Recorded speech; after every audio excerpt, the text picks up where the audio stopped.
Hey guys, what's going on? This is Lloyd here with another episode of Act Like a DJ, brought to you from the W Sound Suite in beautiful Bali. Shout out to Damien for hooking us up. Now, if you listen to this podcast, you will gain something. We had Kid Massive in the studio for this episode, and he's got a wealth of experience and has been in the industry for over 20 years. If you've ever struggled with making music, getting demos signed and so on, this podcast will surely bring something to you. He's making music for Naomi Campbell in the future. He's lived in so many countries, I can't even list them. And he makes money from Spotify. He's got his fingers in all kinds of different pies. And he's a really smart dude, really nice fella. If you listen to this show, please take something away from it. I'm sure you will enjoy it. And if you do, subscribe in any way you can, whether it's Facebook, iTunes, YouTube, or whatever. And a big shout out to Greg and James over at Bootstrap Cold Brew Coffee. If you're in Bali and you're into your cold coffee, make sure to check them out. It is the best cold brew coffee in town, and it fuels me every day of my life. I am an absolute coffee whore. And lastly, to Kick Denim. They hook me up with all my clothes when I'm DJing. They're provided by Kick Denim. Search for them on Instagram at Kick Denim. Hi, this is Marco Liz. Hey, we are Denzel Park. Hi, this is Mark Knight from Torn Records, and you're checking out Act Like a DJ with LPR. Hey guys, this is Stonebridge, and you're listening to Act Like a DJ with my boy LPR. With Mr. Kid Massive. How you doing, mate? Good, mate. How you doing? I'm very, very well. We are in beautiful Bali. This is where we tend to do these things. At the W Sound Suite, shout out to Damien. He's hooked us up this morning, Friday morning, and you're in town on a little bit of business. Tell us what you're doing in Bali. So I'm here for part of my Asia tour. So I'm playing tonight at Mira for the first time. Never been here before. And then I'm off to Vietnam. I've got a load of shows in Vietnam as well over the next couple of weeks. And what have you been up to before Bali? Studio lockdown. I'm working on a fashion show at the moment. I'm making the music for Naomi Campbell's Fashion for Relief in Cannes end of May. So I've just been locked down just doing that. And has that been an ongoing project for quite a while? Yeah, it's been going for a while, and obviously I've got the label as well. I've got had some other tour dates. I've been into India, I was in Japan as well. So quite a few things going on. I try not to tour as much because I actually... the whole travelling part really knocks me out. So I'm very selective about where I go. Well, I guess a Bali flight as well. What was it, 24 hours? 24 hours, 3 stopovers. Because obviously I have to connect all the different flights, and I have to leave tomorrow morning at 8 o'clock. And all the good stuff. All the fun stuff. But you know what? The sun's shining. Are you looking well, though? You don't look like you've had the 24-hour flight the day before. Cheers, mate. I had a massage last night when I got here. Like a proper massage. Yeah. Like a good one. And insert your own jokes there about Bali exactly. massages. And nice sleep, great bed. I had an Indonesian traditional breakfast this morning when I got up. Happy days. I'm here, and then afterwards I'm going back to the pool. I'm just going to lie and get all red. And just chill the fuck out. Exactly. That's what it's all about. That's Awesome. what Bali's about. That's exactly So it. what goes into producing a show for Naomi Campbell? How does it come about, and what do you have to do to get that into fruition? Well, I am a friend of mine called Tony, who's friends with a whole load of these people in London. And we have a company called Love and Light, which is a production company. And this is going to be our first venture into fashion. So it's bespoke music for the fashion industry. So it's not just a DJ randomly playing selected music, but it's actually me going in and producing tailor-made music for the show. Because then licensing rights, they can use it online, you can use it on YouTube, et cetera, et cetera. So it kind of makes sense for them to have it rather than go and license stuff. So. And is it... What style of music are you making for the show in particular? So this one coming up is house. It's 124 BPM. Oh, cool. It starts off sort of quite emotional, meditative, quite long soundscapes, and then it builds into like sort of Afro drums at the end, and then towards the end I sort of mix in like a Candy Staton track. Nice. So it's kind of like a long continuous mix with elements throughout. How long will it be? 20 minutes. Oh, okay. So it's the longest track I've ever made. That's cool. And I mean, in terms of your background then, so where did it all start for you? Where are you from? Where do you live? Where have you been? Because we were talking on the way here, and I mean, just in the 5 minutes from the lobby to the studio, you've let it slip. I've done a lot. You've been around a little. I've done bit. a lot. So I've been in the industry for about 20 years. I'm Danish. Doesn't look like he's been in the industry for because I 20 don't years. Let me smoke. tell you. Kids, don't smoke, don't drink, don't do drugs. Keep it clean, healthy living. Go to the gym as much as possible. So 20 years in the industry. I'm from Denmark originally. I've lived in Denmark, lived in Holland, I've lived in Paris, I've lived in Amsterdam, I've lived in London. The who's who, basically. Yeah. So where's your favourite place in all those places? They're all different. They're all different, mate. It's like Sydney's amazing for the weather and for the food. But then, Sydney, there's another one, by the way. yeah, brilliant there. And it's. But then Paris has got something else, and then Amsterdam's got something else. There's not one particular place that has everything. So it's kind of like go to London, you haven't got the weather, but you've got the club scene. You go to Paris, you might not have the club scene, but then you've got the history. Mm-hmm. Go to Sydney, you've got the food and the outdoor culture. So every country is different. So it's kind of what you're looking for, really, to be honest. What brings you to move? I'm not going to say at the drop of a hat, but you've been around to tons of places around Europe, the States, Australia. What brings you to move to a different city? Like so often, what is it? Is it music? Is it your career, or just a want to move around and? It's see a the gut world? instinct about what I feel like doing. So I It's a great way to look at it. If something feels right, then it is right. And if I feel that I need to move on, like when I was in Paris, I was there for 3 years, and then I just knew that I had to go to London. I had to go back to London. We were in Sydney for 2 years, and then we just instinctively knew, like, okay, this is great, but we're not quite done yet with London.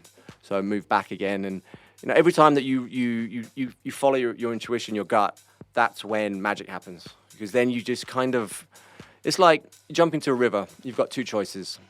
You can either swim upstream, which is going to be really difficult, and you're going to drown at some point because you're going to run out of energy, or you simply just kick back, relax, and let the current take you and flow you down the river. And that's kind of what I do. So I get an instinct for, all right, this is what feels right, and then I'm just gonna do it. As long as it obviously doesn't hurt anyone, as long as there's no negative consequence towards me, my family, or anyone like that. I've done that my entire life. So I'm welling up here. That's going to be one of the little short edits for this show, I'm sure. We'll make a little video clip out of that. there you go. So, have you always moved and had a job waiting for you, or is it kind of not been like that? You've just gone because of what you've just been describing. Yeah. And just gone with the flow. Yeah, that's it. Literally, before I was a full-time DJ producer, I was a hairdresser. Nice. 10 years, like a bit cliche, I know. Shout out to D. Ramirez for that one. Yeah, Dee's been on this. He's All right, on well, there you the go. show. Yeah. Classic hairdressing. There's a few others as well. I can't remember the name. But your hair's not quite the same as Dean's. No, though. I mean, has that ever no. crossed your mind? Have you ever gone for the platinum look? Well, no, Dean's a bit more metro than me. Yeah. I'm a bit more That's masculine. fair to say. Sorry, Dean, but mate, sorry. Anyway, no, it's. I've totally forgot the question. What's the question? It was just you were talking about being a hairdresser before you were a full-time Right. DJ. Yeah. So whenever I move, I literally, how should I put it? I look at everything. I look at the pros and cons, and I look at what's the market like. I look at, are there any agencies out there? What kind of clubs are there? Because I make house music. I make energetic, uplifting house music. So for me to move to LA when EDM was massive made no sense for me. I had to be where my sound was. And, it's very much about doing your market research, finding out who is in that area that already has connected to your music. And I'd say market research. And, and if I like France, so I thought, right, let's give France a shot. I love Australia, let's give Australia a shot. Amsterdam's the same. But no favourites out of all them. Just No. all different in their own Yeah, right. absolutely. All different. So, have you always been into music from an early age, or how did the obsession and the transition from whatever you were doing into hairdressing into music, how did it come about? Well, my dad was heavily into country and western. So I grew up with music in the house all the time. He listens to the same records over and over, and he still does to this day. It's so boring. Anyway, and I've always loved music. I used to record, despite being Danish, I grew up in the UK. And I used to record on my little Fisher-Price radio. I used to record all the radio shows like Mars, Pump Up the Volume, and all that kind of stuff, and make my own little mix edits of all these songs. And that's kind of what got me into it. And then I started out, funnily enough, back in the early 90s, playing jungle. good old school classic jungle under the name DJ Massive. And I did that for a couple of years. And I still love drum and bass to this day. It's my favorite genre. And my favorite DJ of all time is DJ Kid Capri from New York. And I'm a massive hip hop head as well. I love old school stuff. And I was always into house. I've always liked house. And I thought, I really want to create a name that really represents who I am. So I took basically the DJ Massive. I took Kid Capri, my hero at the time. I mashed them up and came up with Kid Massive. And what was funny was I think it was the second single I ever put out, 2003 or 4, one of the two. Can't remember. It was, I think it was called Bring It On. No, I can't remember what it was called. Anyway, regardless of what it was called. And I remember sending it to Illegal Beats record label. And the guy got back to me and he said, a guy called Trevor, and he got back to me and said, yeah, I love the record, great record, but we can't put it out as Kid Massive. And I said, oh, why not? And I said, well, you do know that this is Kid Cream's label. I was like, oh, right. No, I didn't know it was Kid Cream's label. So they made me change my name to Contract Killers, which was a bit of a shame. What, they suggested it? They suggested it. They're like, sorry, mate, we can't put it out as Kid Massive because it's Kid Cream's label. And for those of you out there that don't know, Kid Cream around that time, 2004, 5, 6, he was the Don. He was like the biggest house DJ on the planet, pretty much. So obviously I had to change my name for that one-off single. Then I thought, you know what? Can I swear on the radio? You can. It's not radio, so you can on do the whatever podcast, you want. Right. And I was like, you know what? Fuck it.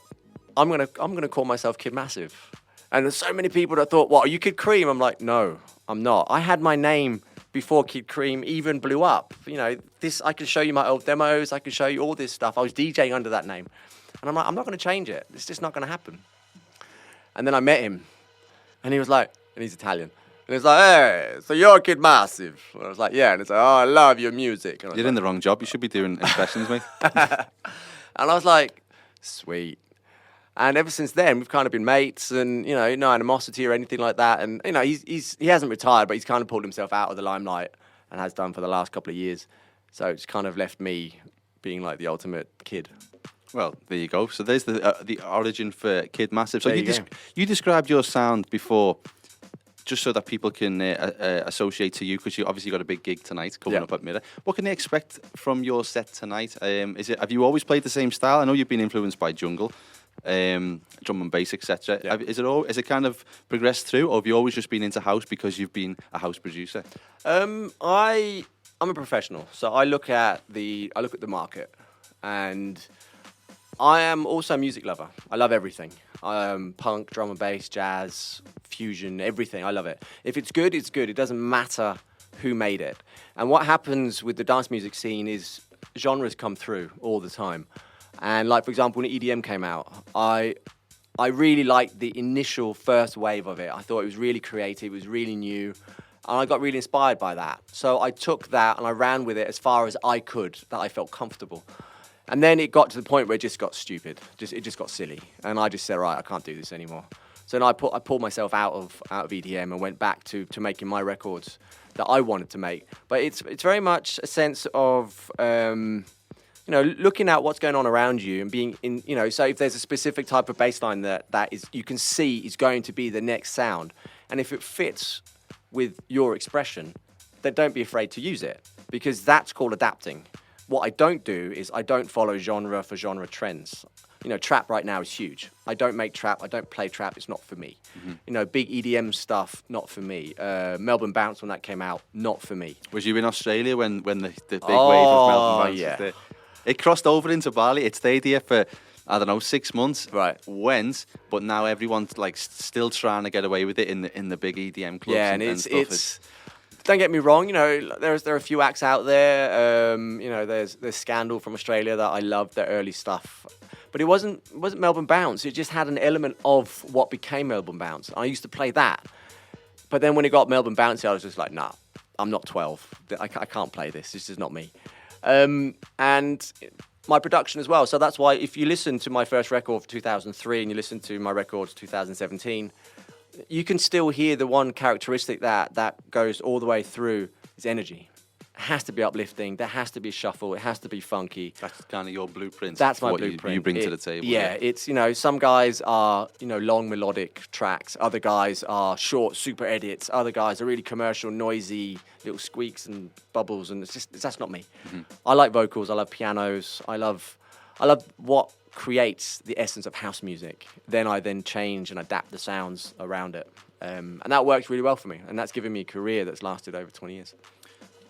Well, yeah, you're right. And I guess it goes a long way as well, because if you're influenced by all these different styles, you can always bring certain different elements to the table. You might not play Melbourne Bounce, you might not be currently into EDM, but like you just said, if you're still interested in listening to different styles, you may hear something in an EDM track or a Melbourne Bounce track and go, oh, I can put my stamp on that. I don't mean in a remix thing. Absolutely. I just mean just taking a little snippet. It's just, I guess it's about being as broad and open-minded as possible without necessarily going with the sheep, as it were, and going towards and that's that exactly style. it. And I remember, like when I had like one of the earliest tracks on Revealed before it got really huge, and we went really EDM.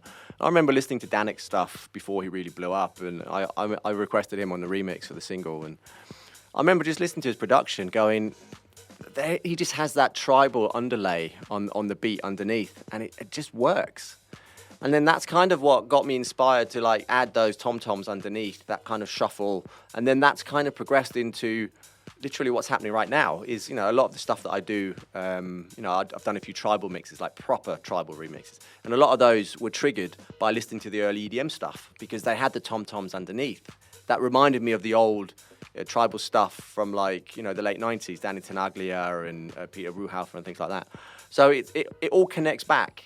And if you sit and you're like me, a nerd, and you sit and listen and analyze to music, you can always pick out, like you just said, there's a sound there, there's an organ there, there's a specific sidechain element there. I really like that. In its current form, it won't work for me. However, if I tweak it, then it will work for me. And I think that's what music is. It's a development, and you create something of your own, given what you've got. So, because nothing's new. Mm-hmm. Everything is reinvented from something else. Everything is borrowed from something else. I'm not trying to recreate the wheel. I'm trying to recreate my wheel, what I want to listen to.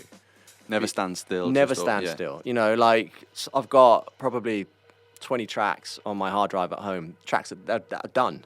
And they're all different genres in the sense that, one might be for great stuff, another one might be for Flamingo, and one might be for my own label.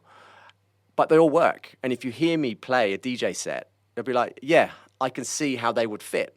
But if you listen to them individually back to back, you go, oh, one's a bit deeper, one's a bit this, one's a bit that. But my DJ set is a journey. I know that's a bit cliche.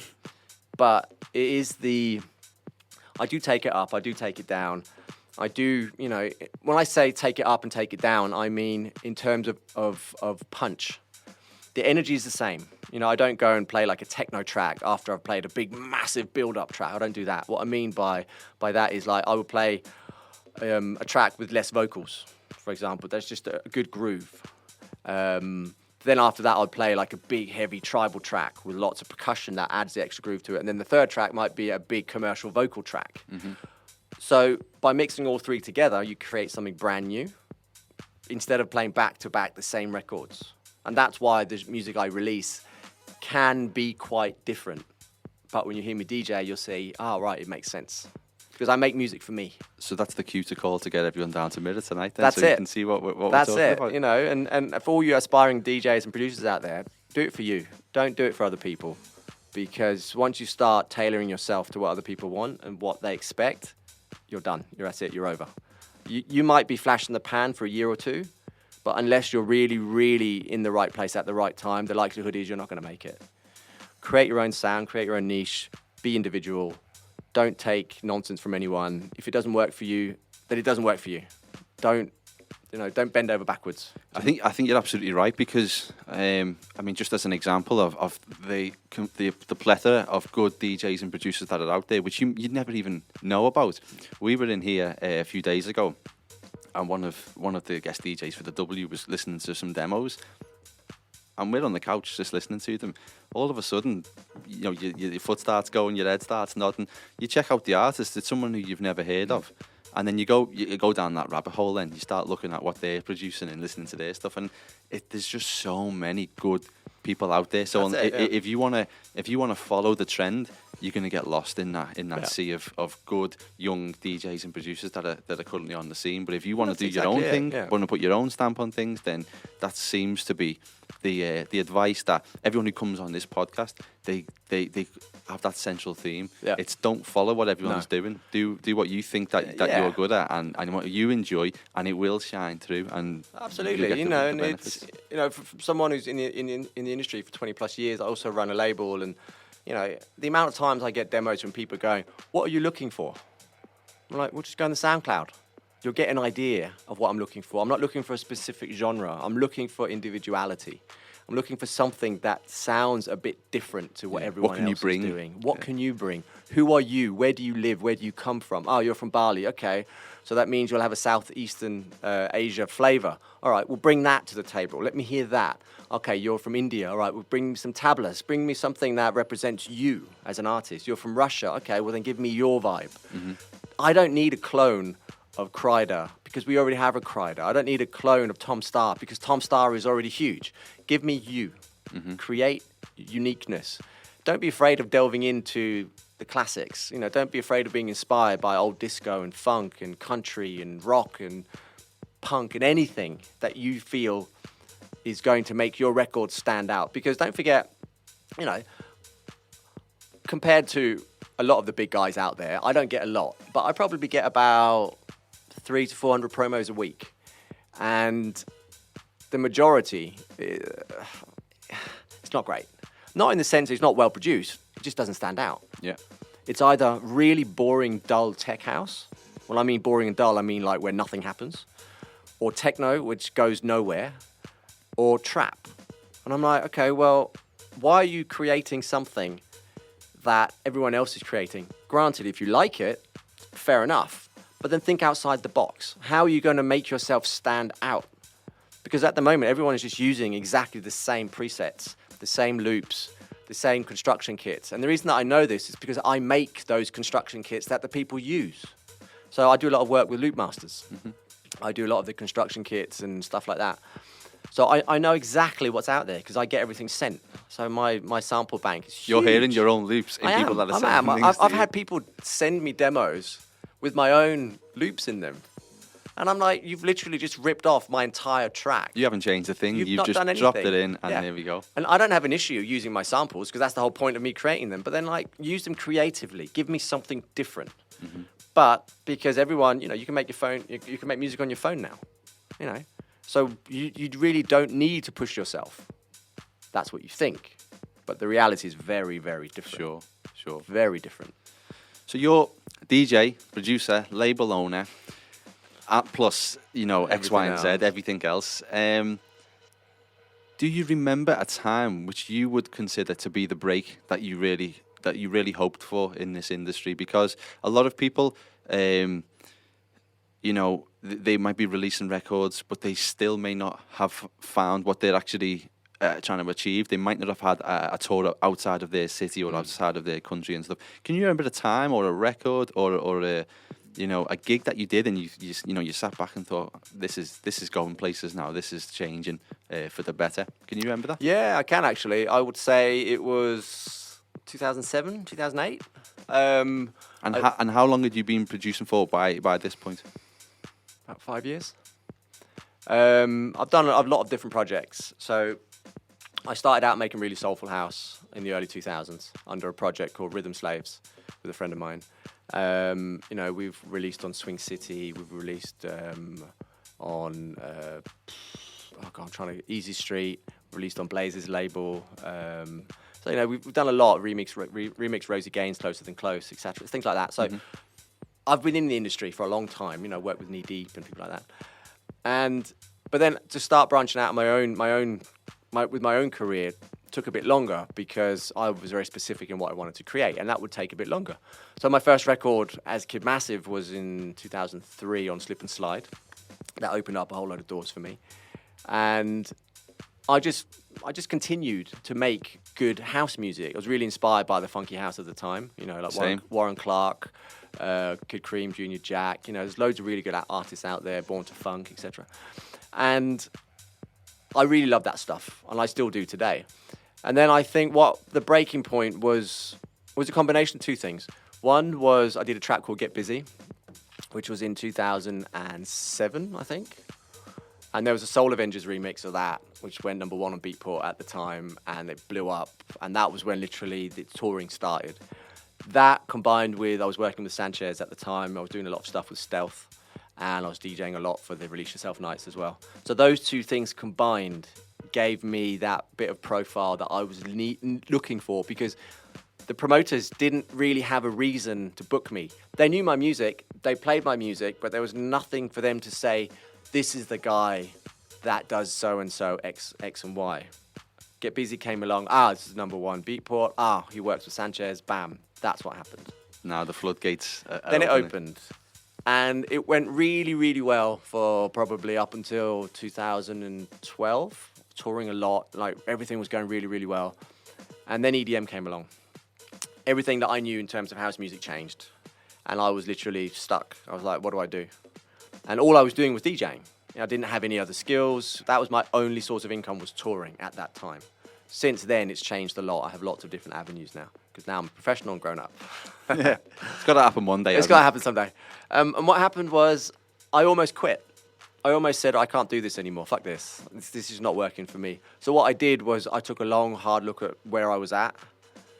I found out that personally, I was really unhappy.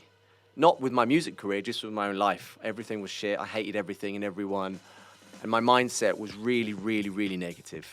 I wouldn't say it was depression, but it was borderline. And I knew that I had to change that, because music is an extension of your personality, and my personality just wasn't in a good place. Dark. Yeah, exactly. So my wife and I, we decided to go to Australia and just to reset. And I went over there, and it was good because it removed me from everything and everyone, and it took me out to the sunshine.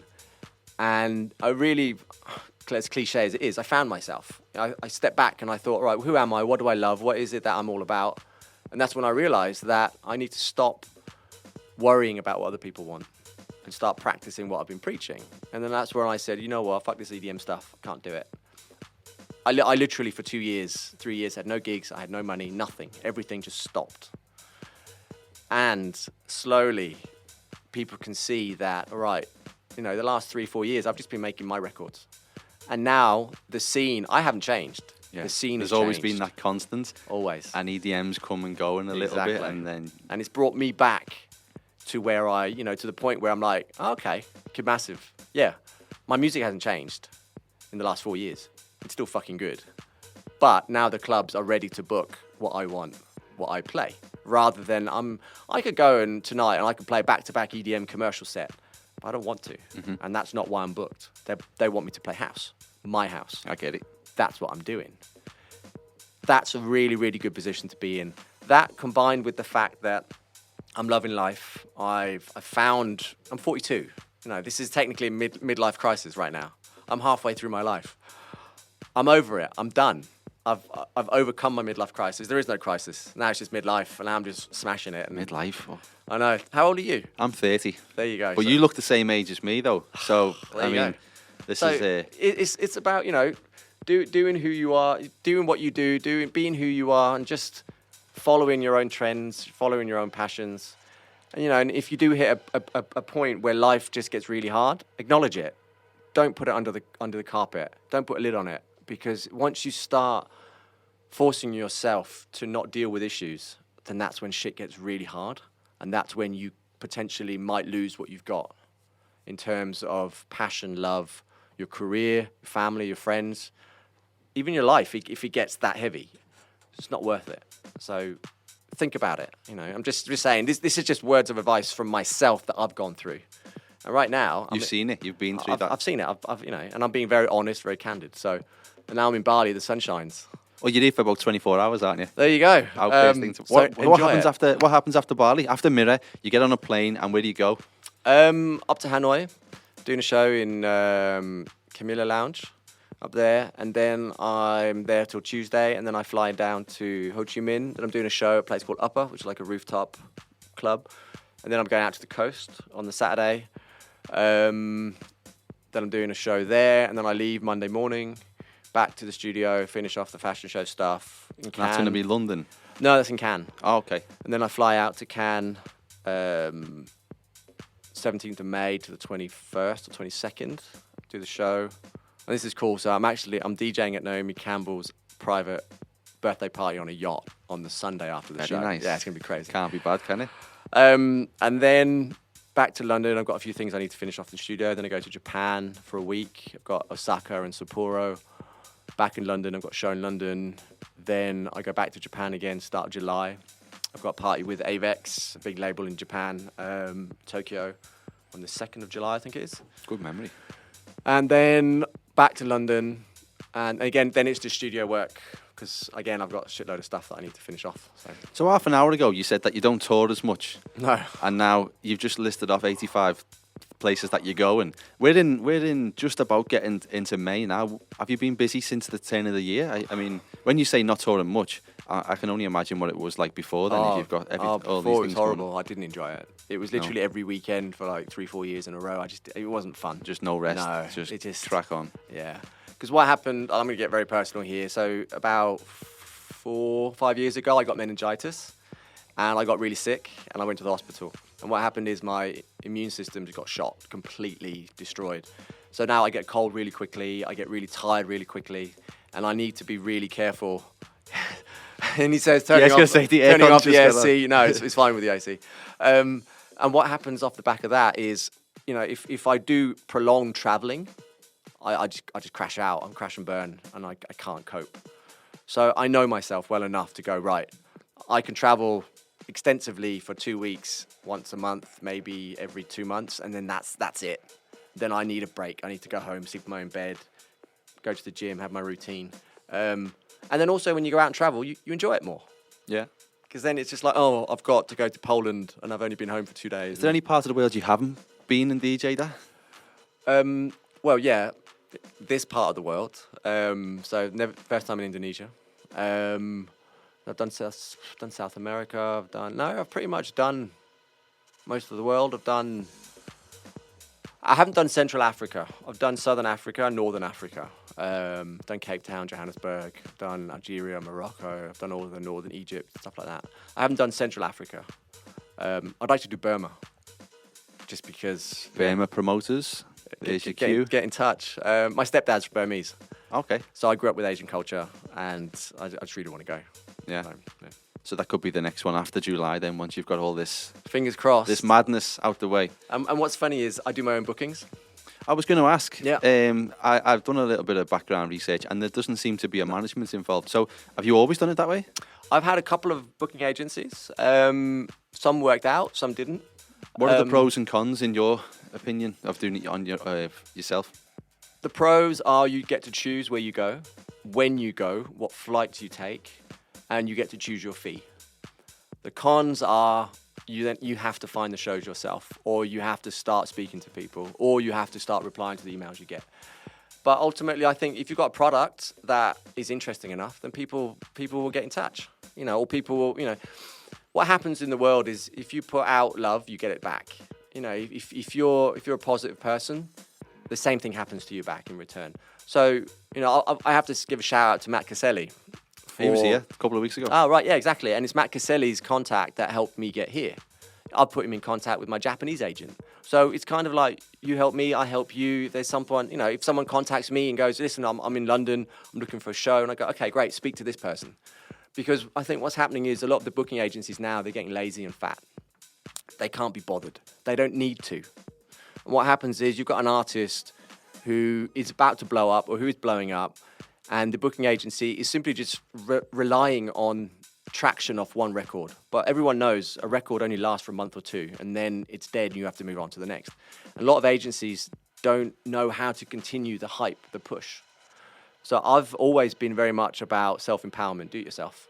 Be your own boss. Create your own niche. Because the contacts that you have today, you'll have in 10 years.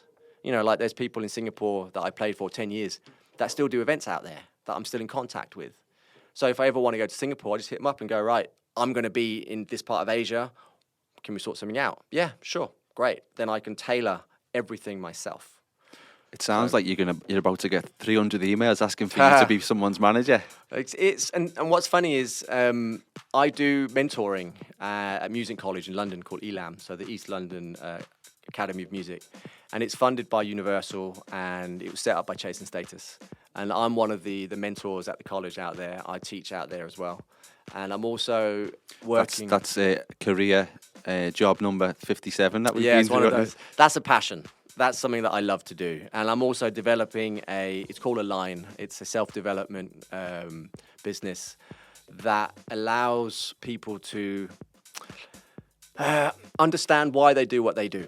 So, for example, the students I work with, they're 16 to 19-year-olds, and they're all aspiring singers and rappers and music production engineers. And what I ask them, which no one else asks them, is, well, why do you want to be what you want to be? And a lot of them will say, well, I want the money, I want the fame. And I'm like, yes, that's great. But what's the underlying reason why you want to be a successful singer? Where does it come from? What's the passion? What's the drive behind it? Because once you understand where it comes from, that's when you really connect to who you are. And that's when nothing will stop you achieving it. It's like saying, so I don't smoke. If I said to you, and you're a smoker, and I said to you, don't smoke, you're going to turn around and go, well, fuck you. Well, the reason you're saying that to me is because you need to make the decision for yourself. I can't tell you what to do. What I can simply do is say, right, well, this is the information, this is what's available, this is what is going to happen. Do with it what you will. And what happens is, by giving people choice and letting them understand why they do what they do, that's when they can make the decision to stop or to move on or to move in different directions. And also, it's a great way of people to, how should I put it, when obstacles appear. So, for example, in my case, what happened was I got dropped by my agency. And I was at a point where I was thinking, okay, well, what's going to happen? And I thought, you know what? It doesn't matter whether I get dropped or not, because I can do it myself. Because I knew that I was making music for me. Just because an agency had dropped me didn't mean that I was not worthy.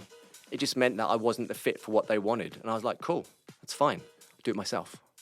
Whereas a lot of the young adults coming up, if they get any type of obstacle, obstruction in the way, they crack and crumble because they don't know how to deal with it. But if you understand why you're doing it in the first place, money, fame, drugs, women, champagne, private jets, that's just a bonus. That's just fun.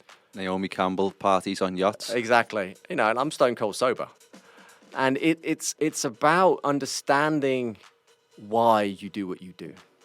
And that is something else that I'm really, really passionate about as well within the industry, is to get people to find their drive, find their passion. Because then that's when you can turn a flash in the pan into a career. So for all you aspiring artists out there, don't be afraid to think about who you are and why you do what you do. But you need to ask yourself, why are you doing it in the first place? If you're doing it for the money, great, nothing wrong with that. But then you have to be comfortable with, at some point, you might not have any money. Fine. Because if you're not comfortable with it, it's going to be a rude shock when it happens. Yeah, and it's going to happen. And it will happen. So on the subject of advice for aspiring DJs and producers, you have a label. Yes. Are you currently accepting demos? I am. And if so, I am. how do these I am. young and aspiring so-and-sos, how do they reach out to you? And, is there I'm not going to say it's a specific genre, because we've been through that, and hopefully they've took a lot from what you've said so far. But if they want to send a demo to Kid Massive, what do they do? Go. All right. Do what every other person on the planet does. Go online, type in Kid Massive, and then you'll see there's an email. Just email me. It's really, really, really easy. Your inbox is about to blow up, my friend. So it's info@Kid Massive. If you want to hit me up personally, it's demo@getdownrecordings.com. What I found with a lot of artists and a lot of DJs is they don't connect to their fans directly. It's through management. I understand why, because they're busy. But I feel personally that for me, it works better if I can say, right, if you want to get in contact, there you go. My email is on pretty much every social platform I have. That's what I did. Yeah, that's what you did, exactly that. And I did that so people could get in contact with me. people send me a Facebook message. I do normally reply. It might take me a while, but I do reply. Well, and it gets to you. It doesn't go it gets to to somebody me. else. And that's the whole point, because, I'm not a management. I'm not a booking agent. I'm not a PR agent. I'm Benjamin. It's me. This is what I do. And if you meet me, well, you'll see that I'm a pretty nice guy. You can talk to me about anything.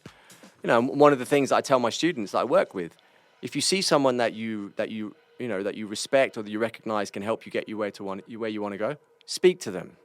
Have a CD, have a vinyl, have a tape, have a card, do anything. Go up to them, shake their hands, because you could be the world's greatest something or other, but unless you tell people about it, no one will ever know. I remember your music. I was playing one of your records for yonks. Talking more about that. Yeah. What was it called?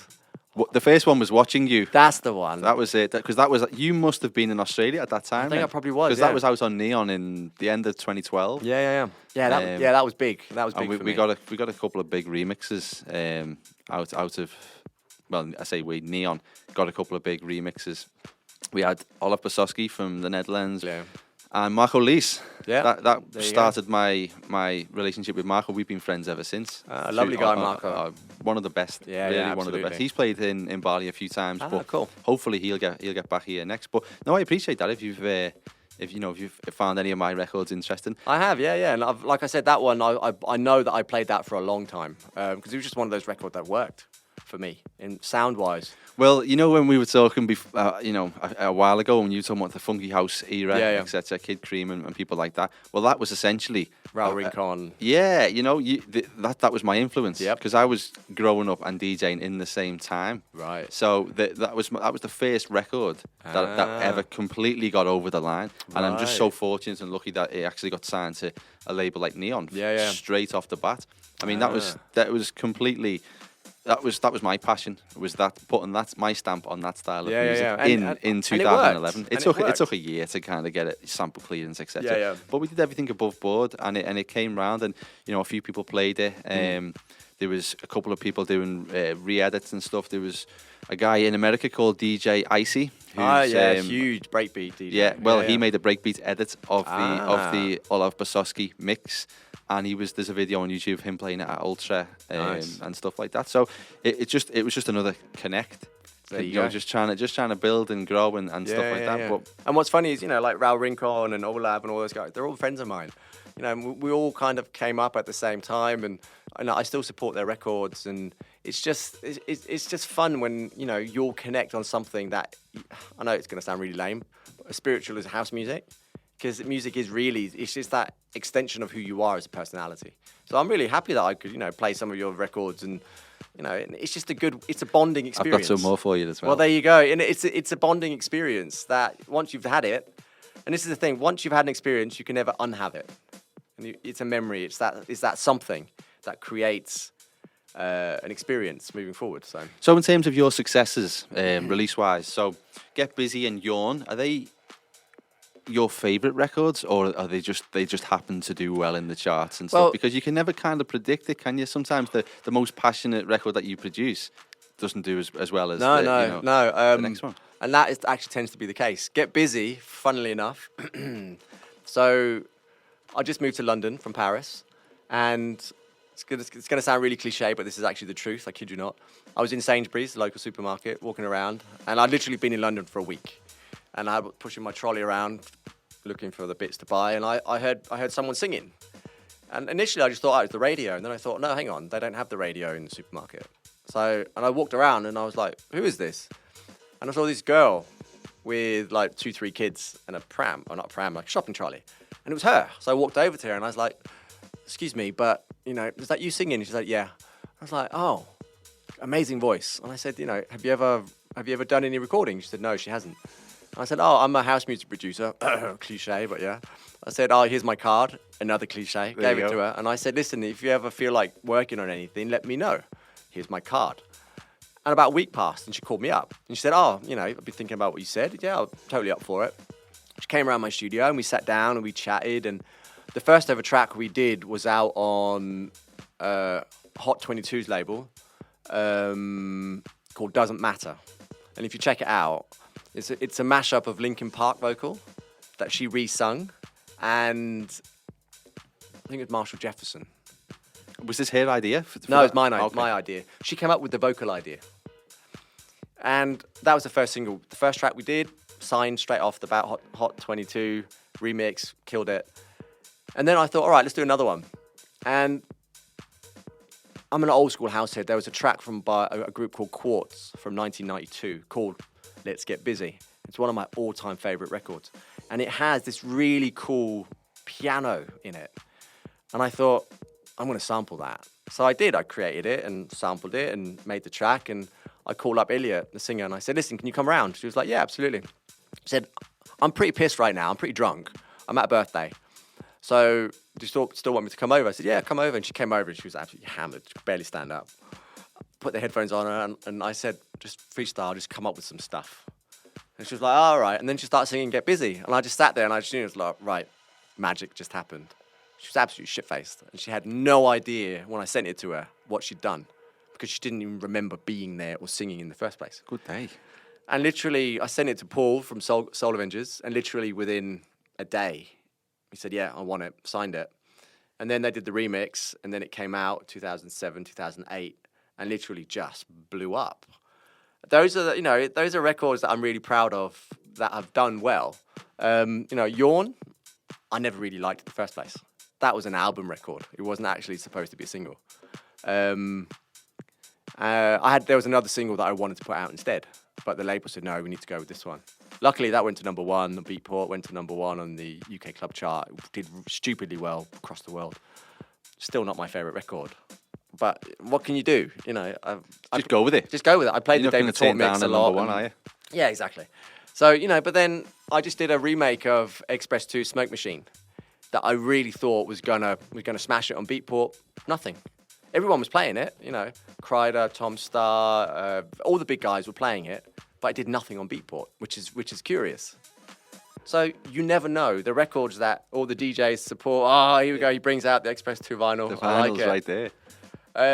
So you never know. The record that you think is going to blow doesn't do anything. And then the records that you just think, yeah, whatever. Have you noticed the change from like Beatport now because of the streaming services that are offered, because of the Yeah. way that Spotify's blown up? Definitely.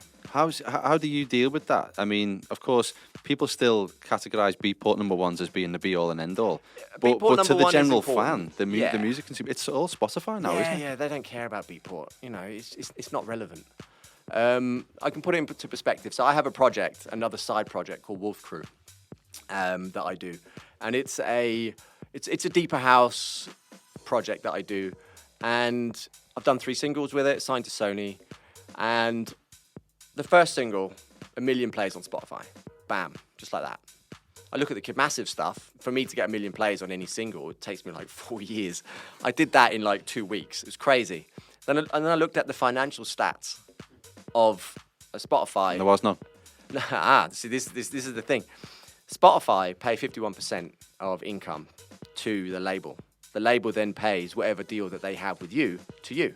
So if you have a shit deal, you're going to get a shit cut. But I don't have a shit deal. I have a 50-50 split. So I actually made a fair bit of money on that one record. And then I looked at my stats for like my highest grossing track of 2016 on Beatport, which sold, I don't know, a couple of thousand copies on Beatport. I looked at the sales figures, and it was literally like, it was pissy compared to Spotify. So, to be honest, and if your track doesn't break on Beatport, you're not going to make any money on it. It's just not going to work. Mm-hmm. It's simply a promotion tool. Yeah. So what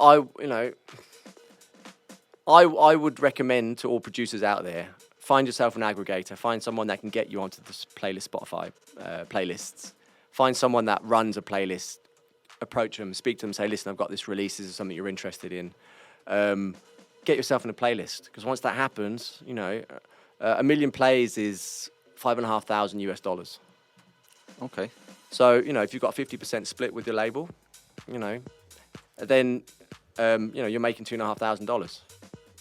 So it's financially doable, and you can actually make money off it. Yeah. If you're smart and clever. That's interesting. I didn't realise that. Well, I guess it would come down to what deal you get with the label in the That's first it, instance. in the first place. Because I mean, even myself, there's pitfalls of hidden clauses in contract where they have the first option on the next 3 or 4 records Yeah. that you produce and things like that. So I guess it's trying to lock the best deal that you can at the time. Yeah, yeah, And absolutely. then, as long as you've got that, then you can kind of. Yeah. Otherwise, you're not going to make a penny, are you? I No, guess, you're if- not. No, and I actually rarely do options for labels because by an option for the people out there that don't know is when the record label says yes, we'll sign this first record, but then we also want the next 2 or 3 records exclusively signed to our label, and that's great if the record label works your record. But if they just sit on it and don't do anything, like the majority of labels out there, like booking agents that don't do anything for you, then you've literally locked yourself in for the next 6 months, and they're not going to do anything for you. Whereas I think if you just say, right, let's see how it goes. Let's see what kind of promotion you put into the first single, and if it's not quite right, then you're just going to go. It's got to be a collaboration, hasn't it? It has to be, And a lot of labels, I'm really, really big on paying my artists, and what I mean by that is, a lot of labels don't pay their artists. So the distribution deal that I have with Contour in Germany is that they handle all paperwork for all artists. I don't. So every 3 months, I get my check through the door. It's for my 50% of the label in earnings. That's it, because that's the standard contract. Contour then take care of, so if you sign to my label, Contour would get all your information, and they would say, right, this is how much you've made in quarter 1, quarter 2, quarter 3, quarter 4. So then it's above board. €50 here, €50 there. It's transparent. And you know what? I'd rather make €50 and then have the label actually be in contact with me rather than no contact, no promo. Oh, it went up on Spotify, it went up on Beatport, and there's a SoundCloud link, and that's it. And you're like, yeah, but I could have done that. But then I could also have promoted it and actually gotten the record to more DJs.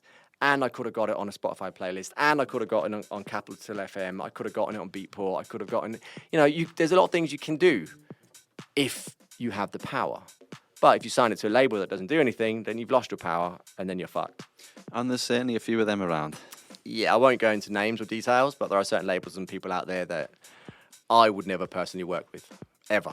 I mean, it's difficult in some ways because, I know from personal experience, if I send a track to, and I don't do this with every record, but sometimes if you just can't get a record signed, you will end up sending it out to 20 labels or something like that. And sometimes you just don't hear back.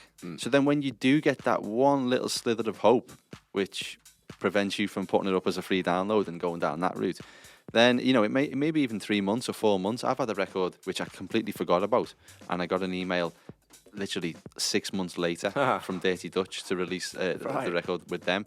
But I completely forgot about it. Yeah. And it was lucky that I did, because otherwise it would have been a free download long ago.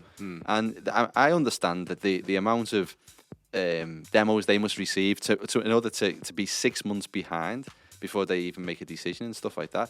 But for the average, let's say there's a 17-year-old kid who's mass producing a load of tracks or whatever he's doing, and then he finally gets an email back from a perceived big label. But like you just said, they don't do anything. He might just be completely new to it. He might not understand the pitfalls.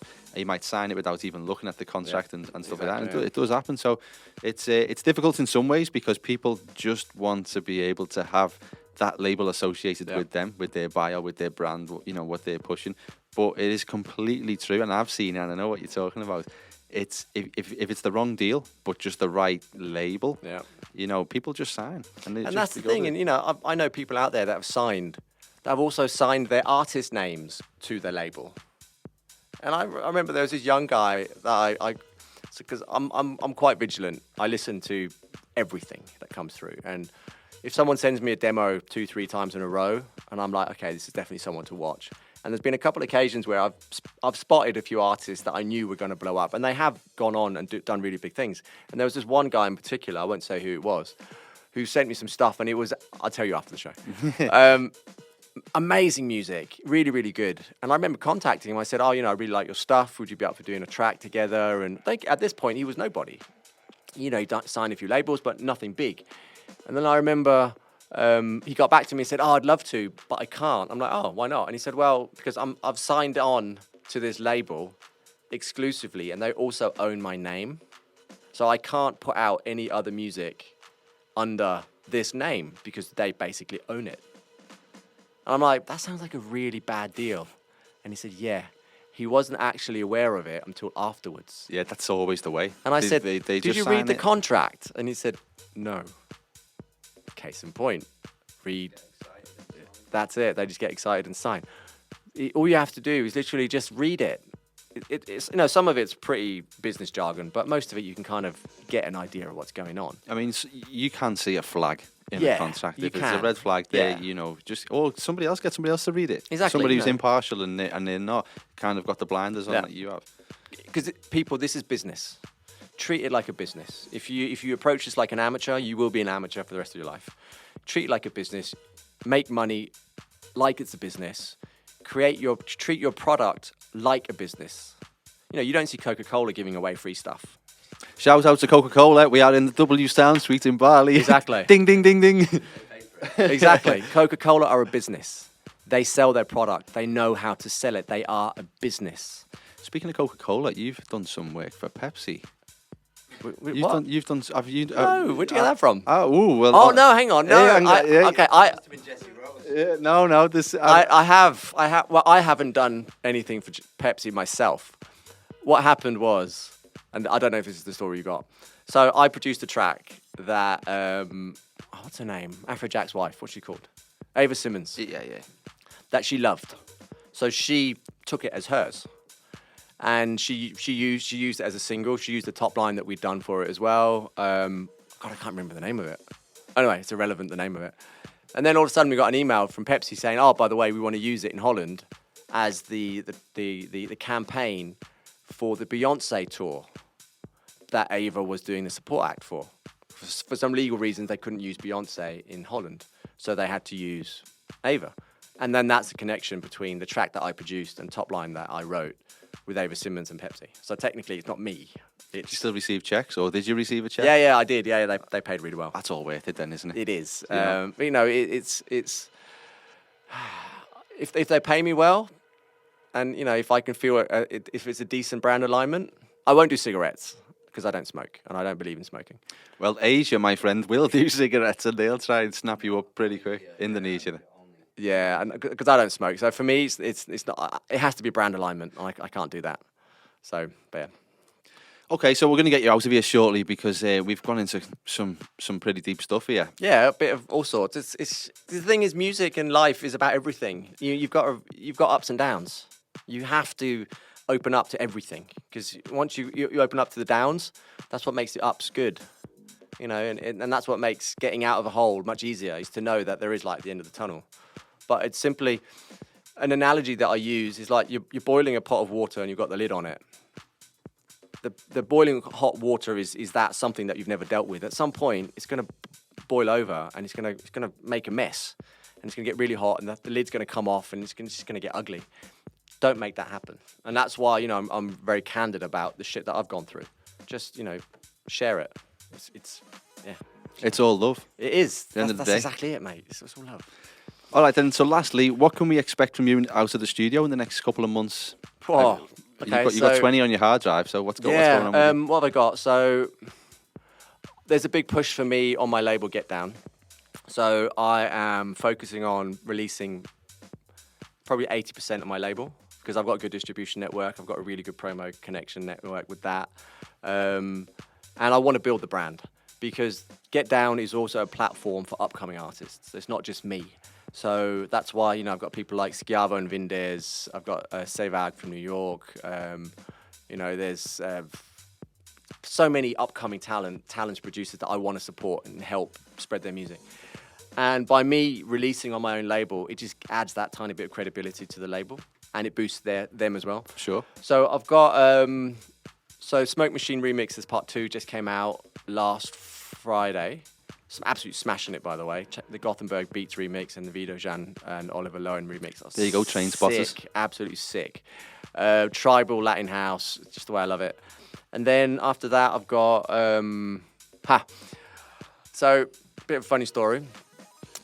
Back in 2012, did a bootleg of Bob Sinclair Feel For You.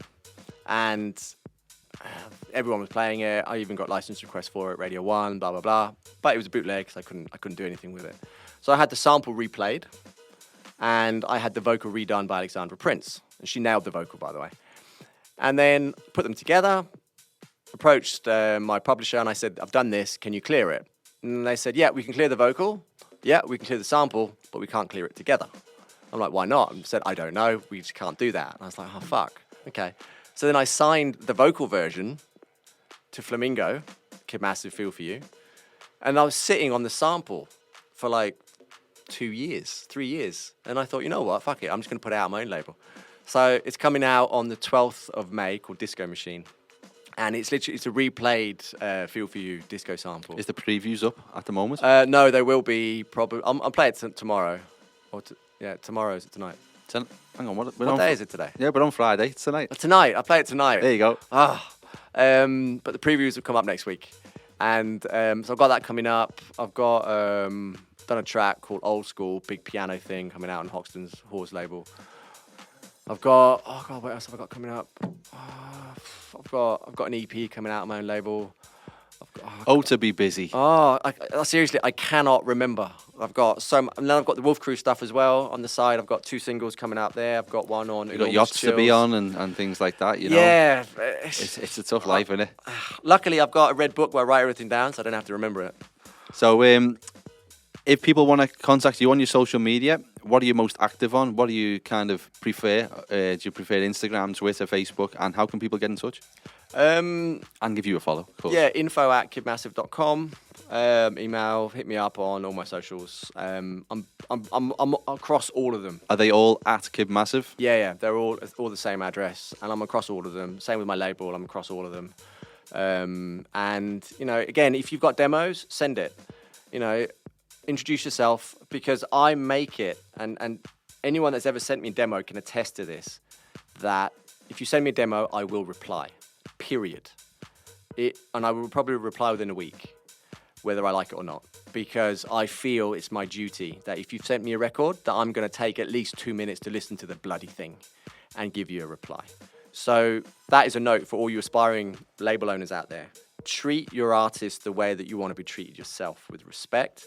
That's how you grow your family, that's how you grow your database, and that's how you grow your brand. Some wise words. There you go. Really, I'm wise. I'm old, mate. This could be the most wisest podcast I've done. See what I did there? I know. Made a word up and everything. There you go. Wisest. I like it. Yeah, wisest. That'll do. Okay, well, thanks so much for doing this. You can go and get another Balinese massage now if you want to chill by the pool. I'm hopping up to the pool now. I'm gonna. By the time this goes out, it might take a few hours to edit it. The gig may have already passed tonight in Bali, but having said that, it might be out in time before your Vietnam gigs. So hopefully those listening from Vietnam can go and...